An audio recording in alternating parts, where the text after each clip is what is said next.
அன்பார்ந்த ஆண்டவரே, இந்த அருமையான நேரத்துக்காக உமக்கு நன்றி செலுத்துகிறோம் சுவாமி. விசேஷமாக இந்த ஆராதனைக்காக நாங்கள் ஜெபிக்கிறோம். இந்த ஆராதனை முற்றுமுழுதாக உமது கரங்களிலே ஒப்பு கொடுக்கிறோம் ஆண்டவரே.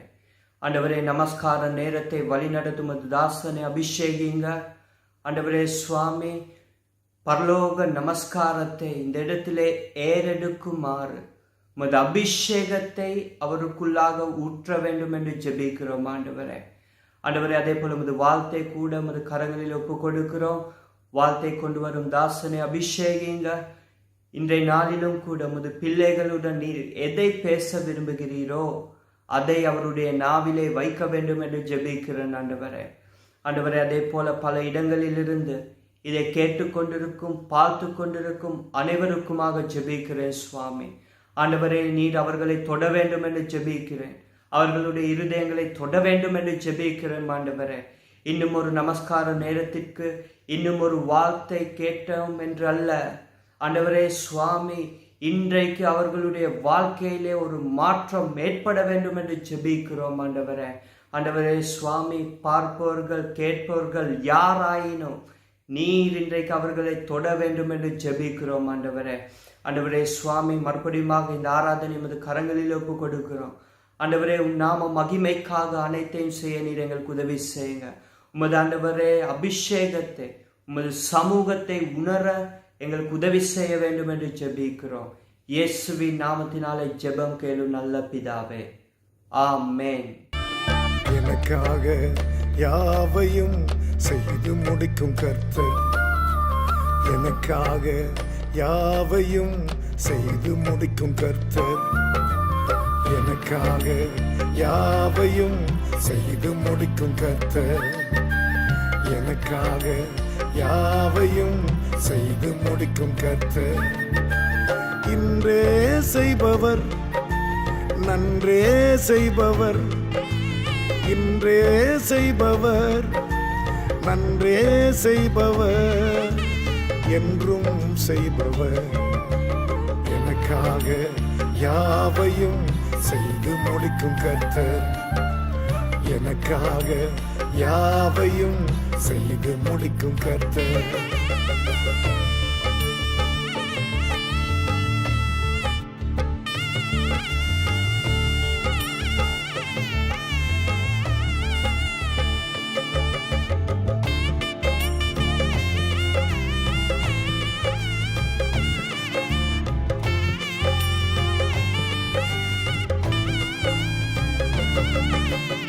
இருளில் இருந்து ஒளியை படைத்தவர்,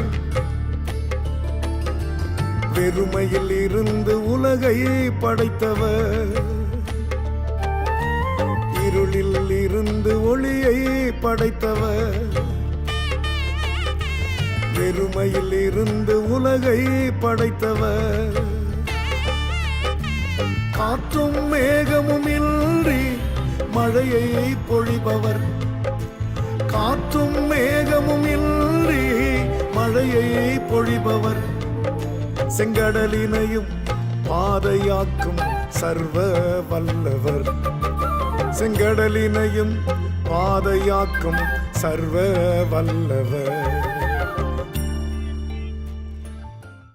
முதலாம் யோவான் 1 அதிகாரம் 5 தொடக்கம் 7 வசனம் வரை. தேவன் ஒளியாயிருக்கிறார், அவரின் எவ்வளவேனும் இருள் இல்லை. இது நாங்கள் அவரிடத்தில் கேட்டு உங்களுக்கு அறிவிக்கிற விசேஷமாயிருக்கிறது. நாம் அவரோடு ஐக்கியப்பட்டவர்கள் என்று சொல்லியும் இருளிலே நடக்கிறவர்களாய் இருந்தால் சத்தியத்தின்படி நடவாமல் பொய் சொல்கிறவர்களாய் இருப்போம். அவர் ஒளியாயிருக்கிறது போல நாமும் ஒளியிலே நடந்தால் ஒருவரோடொருவர் ஐக்கியப்பட்டிருப்போம். அவருடைய குமாரனாகிய இயேசு கிறிஸ்துவின் இரத்தம் சகல பாவங்களையும் நீக்கி நம்மை சுத்திகரிக்கும். ஆமென். எனக்காக யாவும் செய்து முடிக்கும் என் தேவன் நீருக்க பயமே இல்லை. எல்லாவற்றையும் எல்லாவற்றாலும் நிரப்பும் நீருக்க பயமே இல்லை. எனக்காக யாவும் செய்து முடிக்கும் என் தேவன் நீர் இருக்க பயமே இல்லை. எல்லாவற்றாலும் நிரப்பும் நீர் இருக்க பயமே இல்லை. உங்க கைகள் குறுகவில்லை, உம்மால் கூடாதது எதுவும் இல்லை. உங்க கைகள் குறுகவில்லை, உம்மால் கூடாதது எதுவும் இல்லை. உம்மால் கூடாதது எதுவும் இல்லை. உம்மால் கூடாதது எதுவும் இல்லை.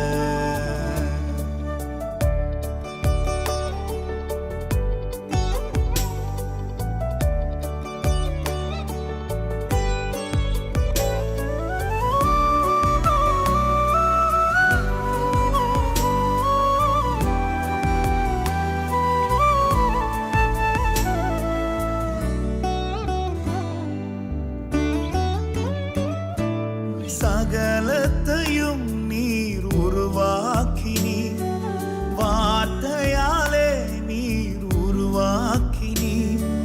சகலத்தையும் நீர் உருவாக்கினீர், வார்த்தையாலே நீர் உருவாக்கினீர். என் வாழ்விலும் நீர் வாக்கினால் சொன்னதை கரத்தினால் செய்து நிறைவேற்றுவீர். என் வாழ்விலும் நீர் வாக்கினால் சொன்னதை கரத்தினால் செய்து நிறைவேற்றுவீர். உங்க கைகள் குறுகவில்லை, உம்மால் கூடாதது எதுவும் இல்லை. உங்க கைகள் குறுகவில்லை, உம்மால் கூடாதது எதுவும் இல்லை. உம்மால் கூடாதது எதுவும் இல்லை. உம்மால் கூடாதது எதுவும் இல்லை.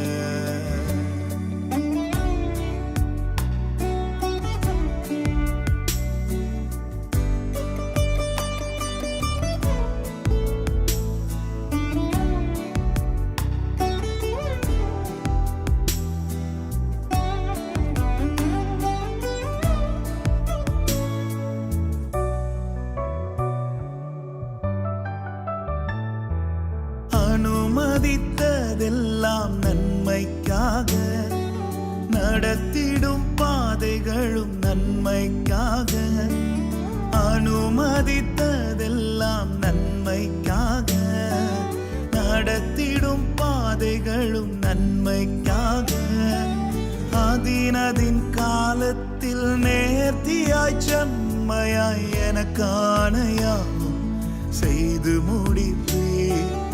அதினதின் காலத்தில் நேர்த்தியாய் செம்மையாய் எனக்கான யாவும் செய்து முடிப்பீர். உங்க கைகள் குறுகவில்லை, உம்மால் கூடாதது எதுவும் இல்லை.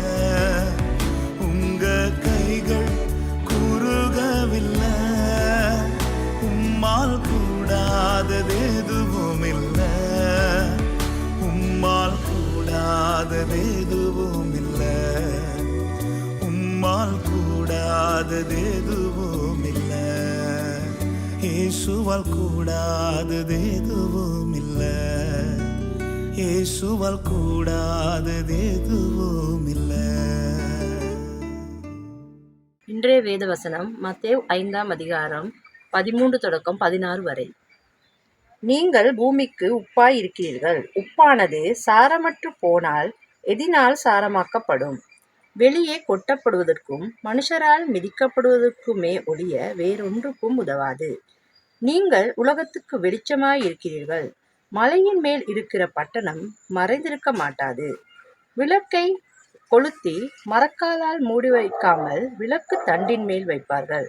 அப்பொழுது அது வீட்டில் உள்ள யாவருக்கும் வெளிச்சம் கொடுக்கும். இவ்விதமாய் மனுஷன் உங்கள் நற்கிரியைகளை கண்டு பரலோகத்தில் இருக்கிற உங்கள் பிதாவை மகிமைப்படுத்தும்படி உங்கள் வெளிச்சம் அவர்கள் முன்பாக பிரகாசிக்க கடவது. ஆமென். இயேசுவின் நாமத்தில் உங்கள் அனைவரையும் வாழ்த்துகின்றேன். இந்த வாரம் சுவிசேஷ புத்தகத்திலிருந்து நாங்கள் வாசிக்கும் வேத பகுதியானது மத்தேயு எழுதின சுவிசேஷம் 5வது அதிகாரம் 13வது வசனம் தொடங்கி 16வது வசனம் வரைக்குமான வேத பகுதியாகும். இதை பற்றி பேசுவதற்கு முன்பே இதை கேட்பது முக்கியம் என்று நான் நினைப்பதால் இதை மீண்டும் வாசிக்க வேண்டும் என்று நான் விரும்புகின்றேன். நாம் வழக்கமாக இந்த பகுதியை வாசித்தாலும் அல்லது கேட்டாலும் உண்மையிலே ஒரு சில காரியங்களை நாம் தவற விட்டு விடுகின்றோம். எனவே நான் இந்த பகுதியை கொஞ்சம் விரிவாக திறக்க முயற்சிக்கின்றேன். நீங்கள் இந்த பூமியிலே உப்பாக இருக்கிறீர்கள் என்று இயேசு கூறுகின்றார். உப்பு அதன் சாரத்தை இழந்தால் அதை எப்படி மீண்டும் சாரமாக்க முடியும், அல்லது மீண்டும் எப்படி அந்த உப்பு சுவையை ஏற்படுத்த முடியும்? அது வெளியே கொட்டப்படுவதற்கும் மிதிக்கப்படுவதற்கும் ஒழிய வேறு எதற்கும் பிரயோஜனப்படாது. நீங்கள் இந்த உலகத்துக்கு வெளிச்சமாய் இருக்கிறீர்கள். மலைமேல் உள்ள பட்டணம் மறைந்திருக்க மாட்டாது என்று இயேசு சொல்லுகிறார். மக்கள் விளக்கை ஏற்றி அதை ஒரு மரக்காலின் கீழ் வைப்பதில்லை. மாறாக அவர்கள் ஒரு விளக்கு தண்டின் மேல் அதை வைப்பார்கள். அது வீட்டில் உள்ள அனைவருக்கும் வெளிச்சம் கொடுக்கிறது. அதே போல உங்கள் ஒளி மற்றவர்கள் முன் பிரகாசிக்க வேண்டும். இவ்விதமாக உங்கள் நற்கிரியைகளை அவர்கள் கண்டு பரலோகத்தில் இருக்கிற உங்கள் பிதாவை மகிமைப்படுத்துவார்கள் என்று இயேசு கூறுகிறார். 16வது வசனத்துக்கு நாம் கவனத்தை செலுத்தும் போது முதலில் இயேசு நம்மை உப்புக்கும் வெளிச்சத்துக்கும் ஒப்பிட்டு நமக்கு காண்பித்து கொடுத்த 2 உதாரணங்களை பற்றி பேச விரும்புகிறேன். முதலில் உப்பை பொறுத்தவரை உப்பு ஒரு பாதுகாக்கும் பொருள் இல்லையா? குறிப்பாக இந்த வீழ்ச்சியடைந்த உலகின் காரியங்களால் நாம் கெட்டு போவது போல உணவும் கெட்டு போகின்றது. ஆனால் அத்தகைய உணவை கூட கெட்டு போகாமல் உப்பானது தடுக்கின்றது. குடும்பங்கள் மீதும் சமூகங்கள் மீதும் சில சந்தர்ப்பங்களில் முழு நாடுகளின் மீதும் ஒரு வகையான செல்வாக்கை செலுத்தக்கூடிய தன்மையை விசுவாசிகள் கொண்டிருக்கிறார்கள். காரியங்கள் மிக மோசமாக இருக்கின்ற நிலையில் இருந்து தான் நாம் தாக்கத்தை அல்லது செல்வாக்கை செலுத்த ஆரம்பிக்கின்றோம். ஆனால் உண்மையிலே அத்தகைய இடங்களில் விசுவாசிகள் இருந்தால் நிச்சயமாகவே அவர்கள் அங்கே ஒரு தாக்கத்தை ஏற்படுத்துவார்கள். மேலும் உப்பானது தன்னகத்தே ஒரு குணப்படுத்தும் கூரையும் கொண்டிருக்கிறது. நாம் இந்த உலகத்திலே ஒரு குணப்படுத்தும் தைலமாக செயல்படுகிறோம் என்பதை மறந்துவிடக்கூடாது. காரணம், நாம் இயேசுவின் பிரசன்னத்தையும் அவருடைய வல்லமையும் சுமந்து செல்கின்றவர்கள். இயேசுவோ இரக்கமுள்ளவராயிருக்கிறார், மனதுருக்கம் உள்ளவராயிருக்கிறார். இயேசு எல்லா இடங்களிலும் சுற்றி திரிந்து குணப்படுத்துதலையும் முழுமையையும் மக்கள் வாழ்க்கையிலே கொண்டு வந்தார். எனவே உப்பானது ஒரு குணப்படுத்தும் கூரை தன்னகத்தை கொண்டிருப்பது போல நாமும் இந்த உலகில் சுகத்தை கொண்டு வரக்கூடிய வகையில் ஒரு செல்வாக்கை செலுத்தக்கூடியவர்களாக இருக்கின்றோம். இதனோடு இன்னும் பல வேறுபட்ட அம்சங்களை உப்பு தன்னகத்தை கொண்டிருக்கின்றது. எனக்கு அதிகம் நேரம் இல்லாதபடினால் நான் இந்த ஒப்பீடுகளுக்கு அவதானத்தை கொடுத்து அதை சற்று ஆழமாக காண்பித்து கொடுக்க விரும்புகின்றேன். மீண்டும் நான் 16வது வசனத்தை பார்க்க விரும்புகின்றேன். அந்த வசனமானது நாம் உலகத்துக்கு வெளிச்சமாய் இருக்கின்றோம் என்பதை பற்றி பேசுகிறது. ஒளியானது இருளை நீக்குகிறது என்பது ஒரு தெளிவான சத்தியமாக காணப்படுகின்றது. வெளிச்சத்திடமிருந்து நாம் எதிர்பார்க்கக்கூடிய முதன்மை நோக்கம் அதுவாக இருக்கின்றது. நீங்கள் ஒரு சுவிட்சை ஆன் செய்யும் போது அல்லது விளக்குகளை பற்ற வைக்கும் போது அது உங்கள் உலக வாழ்க்கையில் எந்த பகுதியாக இருந்தாலும் வெளிப்படையாக சொல்வோமேயானால் ஒளியானது இருளை விட வலிமை உள்ளதாக காணப்படுகின்றது. நமக்கு காண முடியாத விடயங்களை பார்க்கவும், இருளில் வழி தெரியாமல் தட்டு தடுமாறும் போது நாம் வழியை கண்டுபிடிக்க முயற்சிக்கும் போதும் வெளிச்சமானது நாம் நம்மை காயப்படுத்தி கொள்ளாமல் வெளியே வரவும் வழியை கண்டுபிடிக்கவும் உதவுகின்றது. எனவே வெளிச்சமானது இருளை அகற்றுகின்றது, அது தெளிவை கொண்டு வருகின்றது, அத்தோடு அது வழிகாட்டுதலையும் நமக்கு அளிக்கின்றது. வெளிச்சமானது மக்கள் மீதும் நம் வாழ்க்கையிலும் அத்தகைய செல்வாக்கை கொண்டிருக்கின்றது. எனவே வெளிப்படையாக கூறுவதாயின் உப்பும் வெளிச்சமும் இந்த உலகில் நம் வாழ்க்கையில் 2 மிக முக்கியமான அத்தியாவசியமான கூறுகளாக காணப்படுகின்றது. எனவே விசுவாசிகளும் இந்த உலகத்துக்கு அப்படியாக இருப்பது அவசியம். 16வது வசனத்தை நான் மீண்டும் வாசிக்கிறேன். இவ்விதமாக உங்கள் வெளிச்சம் அவர்கள் முன் பிரகாசிக்கட்டும். நீங்கள் இயேசுவை பற்றி மற்றவர்களோடு பேசும் போது அவர்கள் விரும்பலாம் அல்லது விரும்பாமல் போகலாம். ஆனால் உங்கள் நற்கிரியைகளை அவர்கள் காணும்படி அவர்கள் முன் செய்யுங்கள். அடுத்த விடயம்தான், அத்தகைய நற்செயல்களை செய்வதற்கூடாக நீங்கள் உங்களை மகிமைப்படுத்தாமல் பரலோகத்தில் இருக்கிற உங்கள் பிதாவை அவர்கள் மகிமைப்படுத்தும் விதமாக அதை செய்யுங்கள். நற்கிரியைகளின் உண்மையான நோக்கம் என்னவென்றால் கர்த்தரை இந்த உலகத்துக்கு வெளிப்படுத்துவதாகும். அது உண்மையிலே நம்மை வெளிப்படுத்தும் ஒரு செயலாய் இருக்கக்கூடாது. வெளிச்சமானது நமக்கு முன்னால் உள்ள பல விடயங்களை தெளிவாக காண்பதற்கு நமக்கு உதவுவது போல நம்முடைய நற்கிரியைகள் கர்த்தருடைய நன்மையை இந்த உலகத்திலே மக்கள் தாங்களாகவே காணவும் அனுபவிக்கவும் உதவக்கூடியதாக இருக்க வேண்டும். சங்கீத புத்தகத்திலே சொல்லப்படுவது போல கர்த்தர் நல்லவர் என்பதை மக்கள் சுவைக்கவும் பார்க்கவும் நமது நற்செயல்கள் ஏதோ ஒரு விதத்தில் உதவியாக இருக்க வேண்டும். மக்கள் தேவனுடைய நற்கிரியைகளை பற்றி கேட்பது மட்டுமல்லாமல் கர்த்தருடைய நன்மையை அவர்கள் அனுபவிக்கவும் வேண்டும். அவர்கள் அதை காண வேண்டும். அவர்கள் தங்கள் சொந்த வாழ்க்கையிலே அவருடைய நன்மையை அனுபவிக்க வேண்டும். அதுதான் நாம் செய்கின்ற நற்கிரிகளுக்கூடாக தான் நடக்கும். வேறு வழியிலே அது நடக்க வாய்ப்பில்லை. சர்வ்நவ் நிறுவனத்துக்கூடாக நான் செய்ய விரும்பும் விடயங்களில் இதுவும் ஒன்றாக காணப்படுகின்றது.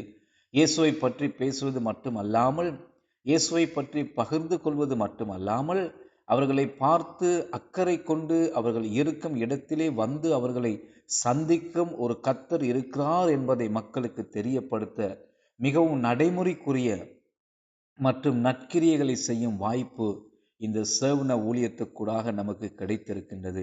நாங்கள் பல காரியங்களை செய்து வருகின்றோம். உதாரணத்துக்கு, ஒரு குளிர் காலநிலை உள்ள இடத்தில் வசிக்கும் மக்களுக்கு போர்வைகளை வழங்குவது போன்ற விடயங்களை செய்கின்றோம். நான் நன்கொடைகளை வழங்கும் ஆதரவாளர்களிடம் கூட சொல்லுகின்ற ஒரு காரியம் என்னவென்றால், நாம் ஒரு போர்வையை கொடுக்கும் போது வெறும் போர்வையை மாத்திரம் அல்ல, அதைவிட மேலான ஒன்றை சேர்த்து கொடுக்கிறோம் என்பதாக நான் அவர்களிடத்திலே கூறுவதுண்டு. ஒரு போர்வை வழங்கும் போது அது வெறுமனே ஒரு போர்வையாக மாத்திரம் அல்லாமல் அது ஒரு செய்தியாக கடந்து போகிறது. தங்களை நேசிக்கும் ஒரு கர்த்தர் இருக்கிறார் என்ற செய்தியும் அந்த போர்வையோடு கூட அவர்களிடத்திலே சென்றடைகிறது. மக்கள் கர்த்தருடைய அன்பை அனுபவிக்கிறார்கள். நாம் அவர்களை ஒரு போர்வையால் போர்த்தும் போது அவர்கள் கர்த்தரின் அன்பாலும் அரவணைப்பாலும் மூடப்படுவதை உணர்வதாக கூறுகின்றார்கள். இது போன்ற பல உதாரணங்கள் இருக்கின்றது. உங்கள் வெளிச்சமானது அவர்கள் முன் பிரகாசிக்க கடவுது என்று இயேசு கூறிய அந்த வார்த்தைக்கு நேராக உங்கள் கவனத்தை ஈர்த்தெடுக்க நான் விரும்புகின்றேன். உங்களால் அதை எப்படி செய்ய முடியும்? உங்கள் நற்கிரியைகளுக்கூடாக மட்டுமே அப்படி செய்ய முடியும். உங்கள் நற்கிரியைகள் என்ன செய்கிறது? அது கர்த்தரின் நன்மையையும் அன்பையும் அந்த மக்கள் காணவும் அனுபவிக்கவும் உதவுகிறது. அதற்கூடாக அவர்கள் மீண்டும் நம்மை அல்ல, நம்முடைய நன்மையை குறித்தல்ல, மாறாக தேவனுடைய நன்மையை குறித்து பாராட்டி அவரை தொழுது கொள்வார்கள். இது நம்முடைய நற்கிரியைகளுக்கூடாக தேவனுடைய நன்மையை வெளிப்படுத்தும் ஒரு செயலாக, கிரியையாக காணப்படுகிறது. எபேசியர் 2வது அதிகாரம் இதை பற்றி பேசுவது போல நான் உங்களுக்கு அந்த காரியத்தை நினைவுபடுத்த விரும்புகிறேன். நம்மில் பலர் எபேசியர் 2வது அதிகாரம் 8வது வசனம் தொடங்கி 9வது வசனம் வரைக்குமான பகுதியை மனப்பாடமாக அறிந்திருக்கின்றோம். இது விசுவாசத்தின் மூலம் கர்த்தருடைய கிருபையால் நாம் எவ்வாறு இரட்சிக்கப்பட்டோம் என்பதை பற்றி பேசுகிற வேத பகுதியாக இருக்கிறது. இது நாம் பெருமை அடையும் விதமாக நம்முடைய நற்கிரியைகளால் சம்பாதித்து கொண்ட ஒன்று அல்ல, இரட்சிப்பு அப்படி கிடைக்கிற ஒன்று அல்ல என்பதை காண்பிக்கிறது. இரட்சிப்பு என்பது கர்த்தரால் நமக்கு கிடைத்த ஒரு உண்மையான பரிசு, இலவசமான பரிசு. இது நாம் சம்பாதித்த ஒன்று கிடையாது. இதை பெற்றுக்கொள்ள நாம் தகுதியானவர்களும் கிடையாது. இது அவரிடமிருந்து நமக்கு இலவசமாய் வந்து சேர்ந்த பரிசு. 10வது வசனம் என்ன சொல்லுகிறது தெரியுமா? இந்த வசனங்கள் யாவும் ஒன்றோடு ஒன்று இணைந்து செல்கின்ற வார்த்தைகள். ஆனால் நாம் அநேக நேரத்திலே இந்த வார்த்தைகளை பிரித்து வாசிக்கின்றோம். சில நேரத்திலே 8வது 9வது வசனங்களை மட்டும் மேற்கோள் காட்டிவிட்டு 10வது வசனத்தை சேர்த்து படிக்க மறந்து விடுகின்றோம். 10வது வசனம் சொல்லுகிறது, நாம் கிறிஸ்து இயேசுவுக்குள் நற்கிரியைகளை செய்வதற்காக படைக்கப்பட்ட தேவனுடைய கைவேலைகளாய் இருக்கிறோம் என்பதை நமக்கு நினைவூட்டுகிறது. அதை அவர் நமக்காக முன்கூட்டியே ஆயத்தப்படுத்தி இருக்கிறார். வேறு வார்த்தைகள் கூறுவதானால், நாம் தேவனுடைய சிருஷ்டிப்புக்களாய் இருக்கின்றோம். நாம் அவருடைய சாயலில் படைக்கப்பட்டுள்ளோம். ஆனால் நாம் ரட்சிக்கப்பட்டுள்ளோம்.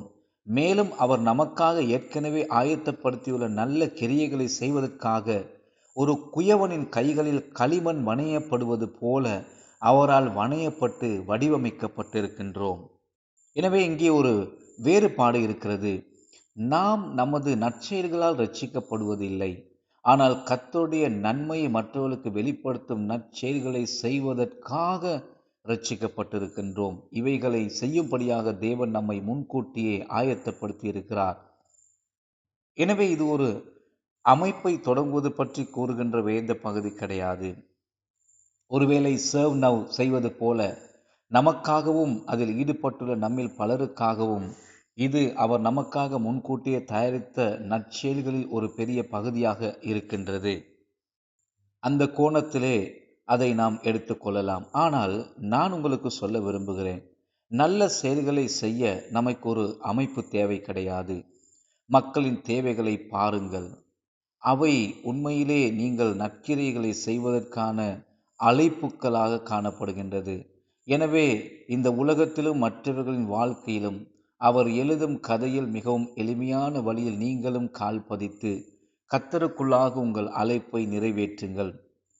உங்களுக்கு தெரியும், மத்தேயு 10வது அதிகாரத்திலே இயேசு கூறுகிறார், அவருடைய நாமத்தினால் வரும் ஒருவருக்கு ஒரு கலசம் தண்ணீரை கொடுத்தாலும் அந்த மனிதன் அதற்கான பலனை அடையாமல் போகான் என்று இயேசு சொல்லுகிறார். அது முக்கியம். ஒரு கோப்பை தண்ணீர் என்பது தற்காலிகமான சாதாரணமான ஒன்று. இது மிக மலிவான ஒன்று. நீங்கள் அதை பூமிக்குரிய அர்த்தத்தில் நினைத்தால் அது பெரிய விடயமாக கூட உங்களுக்கு தெரியாது. ஆனால் இயேசுவின் முழு நோக்கமும் என்னவென்றால், அது நீங்கள் உணர்ந்ததை விட முக்கியமான ஒன்றாக காணப்படுகிறது. நீங்கள் அவருடைய நாமத்தில் இன்னொருவருக்கு மிக சிறிய ஒரு இரக்கச் செயலை செய்யும் போது அது அவர்களுக்கு தேவனுடைய நன்மையை வெளிப்படுத்தும், நித்திய வெகுமதியை உங்களுக்கு கொண்டு வரும் ஒரு செயலாக இருக்கின்றது. எனவே உங்கள் வெளிச்சம் பிரகாசிக்கட்டும். மற்றவர்கள் உங்கள் நற்செயல்களுக்கூடாக கர்த்தருடைய நன்மையை காணட்டும். அந்த செயல்கள் அவரை மகிமைப்படுத்தவும், ஒரு நல்ல கடவுளை சந்தித்து அவரை வணங்க அழைத்து செல்லும். ஓ மனிதனே, நாம் நம்முடைய வெளிச்சத்தை அவர்கள் முன் பிரகாசிக்கச் செய்வோம். இந்த உலகில் நாம் உப்பாக இருக்க வேண்டும். அதே போல நாம் ஒளியாகவும் இருக்க வேண்டும். உப்பாக ஒளியாக இருப்பதற்கான வழியானது வெறுமனே நம் வார்த்தைகள் மூலம் மட்டுமல்ல, நம்முடைய செயல்கள் மூலமும் நாம் காண்பிக்க வேண்டும். கிரியைகள் இல்லாத விசுவாசம் செத்த விசுவாசமாக காணப்படுகிறது என்று யாக்கோபு கூறுகின்றார். மக்களுக்கு நல்ல விடயங்களை மட்டும் செய்வது எந்த நன்மையும் கொண்டு வராது. அது அவர்களின் உண்மையான தேவைகளுக்கு உதவாது. ஆனால் உண்மையாக தேவைகளை அறிந்து நாம் உதவும் போது, நற்கிரியைகளை செய்யும் போது, அது எவ்வளவு சிறியதாக இருந்தாலும் ஆழமான தாக்கத்தை அவர்களுக்குள்ளே ஏற்படுத்தும். மேலும் அது தெளிவை கொண்டு வரும். இது கர்த்தருடைய நன்மையின் மீது ஒரு வெளிச்சத்தை பிரகாசிப்பிக்கின்ற செயலாயிருக்கின்றது. நான் இந்த காரியத்திலே மிக ஆர்வமாக இருக்கிறேன். காரணம், எனக்கு இது மிகவும் பிடித்த ஒன்றாக இருக்கிறது. இதற்கூடாக நான் உங்களை ஊக்குவிக்க விரும்புகிறேன். எவ்வளவு எளிமையாக இருந்தாலும், எவ்வளவு சிறியதாக தோன்றினாலும், அந்த விசுவாச செயல்களையும் அந்த நற்செயல்களையும் மிக தீவிரமாக எடுத்துக்கொள்ளுங்கள். அதை செய்யுங்கள். மேலும் உங்கள் நற்கிரியைகள் மூலம் உங்கள் ஒளியை பிரகாசிக்க விடுங்கள். ஏனென்றால் நாம் மக்கள் மீது கரிசனை கொள்ளும் போது, இயேசு நேசித்ததை போல அவர்களை நேசிக்க பழகும் போதும், உண்மையிலே இயேசுவின் நற்செய்தியை திறம்பட பகிர்ந்து கொள்ளவும் அவரை பற்றி பேசவும் நமக்கு வாய்ப்புகளை பெற்றுக் கொடுக்கும். கர்த்தர் தாமே உங்களை ஆசீர்வதிப்பாராக. ஆமீன். நம்புவதற்கு எனக்கென்றும் சர்வ வல்லவர் கூட உண்டு. தளராமல் வனாந்திரத்தில்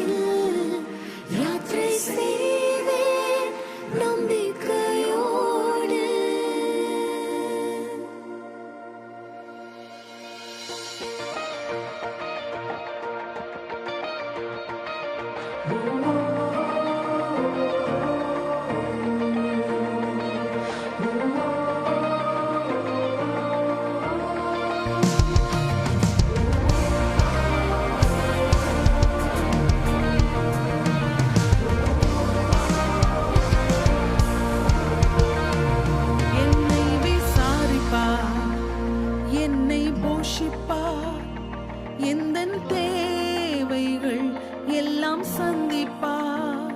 துன்ப நாளில் கைவிடாமல் தம் சிறகின் நிழலில் மறைப்பார். என்னை விசாரிப்பார், என்னை போஷிப்பார், எந்தன் தேவைகள் எல்லாம் சந்திப்பார். துன்ப நாளில் கைவிடாமல் தம் சிறகின் நிழலில் மறைப்பார். நம்புவதற்கு எனக்கென்றும் சர்வ வல்லவர் கூட உண்டு. தளராமல் வனாந்திரத்தில் யாத்திரை செய்வேன் நம்பிக்கையோடு. நம்புவதற்கு எனக்கென்றும் சர்வ வல்லவர் கூட உண்டு. தளராமல் வனாந்திரத்தில் யாத்திரை செய்வேன் நம்பிக்கையோடு.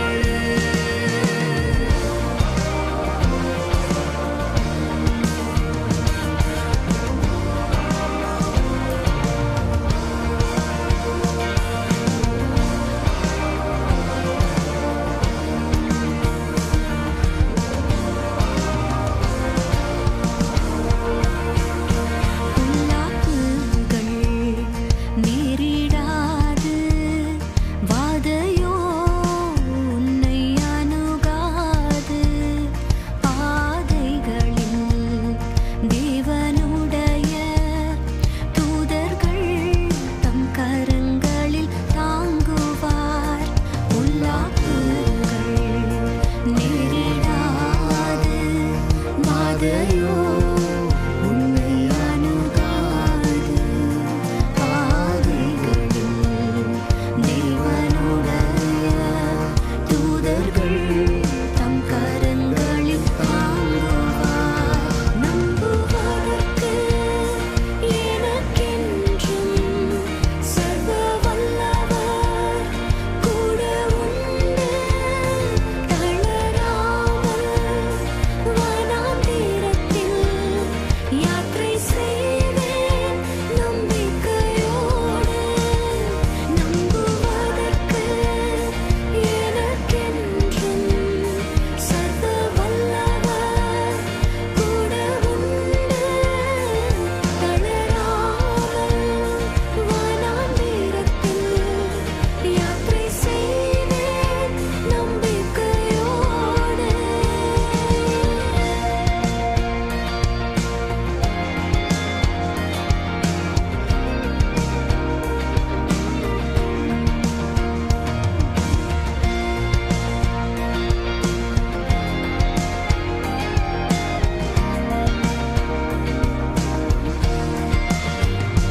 சேருவேன் நான் இயேசுவோடு, அவர் நாமத்தின் வல்லமை அறிவேன். கஷ்ட நாட்களில் கூட இருப்பார், தீர்க்காயுசால் திருப்தியாக்குவார். சேருவேன் நான் இயேசுவோடு, அவர் நாமத்தின் வல்லமை அறிவேன். கஷ்ட நாட்களில் கூட இருப்பார், தீர்க்காயுசால் திருப்தியாக்குவார். நம்புவதற்கு எனக்கென்றும் சர்வ வல்லவர் கூட உண்டு. தளராமல் வனாந்திரத்தில் யாத்திரை செய்வேன் நம்பிக்கையோடு. நம்புவதற்கு எனக்கென்றும் சர்வ வல்லவர் கூட உண்டு. தளராமல் வனாந்திரத்தில் யாத்திரை செய்வேன் நம்பிக்கையோடு.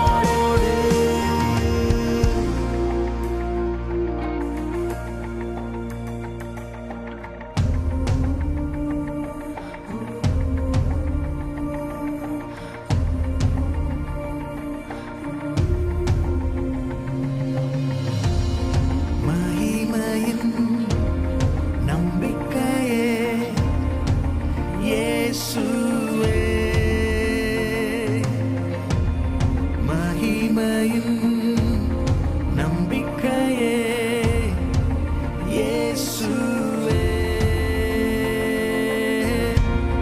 மகிமையின் நம்பிக்கையே இயேசுவே மகிமையின் நம்பிக்கையே இயேசுவே மகிமையின் நம்பிக்கையே இயேசுவே மகிமையின் நம்பிக்கையே இயேசுவே நம்புவதற்கு எனக்கென்றும் சர்வ வல்லவர் கூட உண்டு தளராமல் வனாந்திரத்தில் யாத்திரை செய்வேன் நம்பிக்கையோடு நம்புவதற்கு எனக்கென்றும் சர்வ வல்லவர் கூட உண்டு தளராமல் வனாந்திரத்தில் யாத்திரை செய்வேன் நம்பிக்கையோடு